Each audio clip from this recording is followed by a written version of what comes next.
তেতে ফুলকো ফুলকো গরম গরম মটরশুঁটির কচুরি, আর তার সাথে যদি হয় নতুন আলুর দম আর নলির গুঁড়া রসগোল্লা, তাহলে তো খেতে দারুণ লাগবে। প্রথমেই মটরশুঁটি আর কাঁচা লঙ্কাটা আমি বেটে নিয়েছি।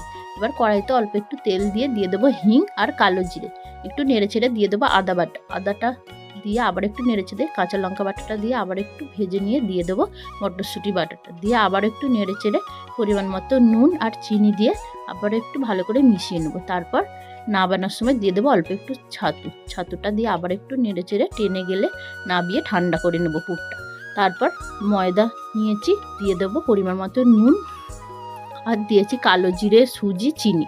এবার ভালো করে শুকনো উপকরণগুলো মিশিয়ে নিয়ে দিয়ে দেবো জল দিয়ে ময়দাটা মাখিয়ে ডো বানিয়ে নিয়েছি। এবার অল্প অল্প পুর ভরে এইভাবে সবগুলো বেলে গরম তেলে এপিট ওপিট উল্টে পাল্টে ভেজে নামিয়ে নেবো। তৈরি হয়ে গেল আমাদের মটরশুঁটির কচুরি।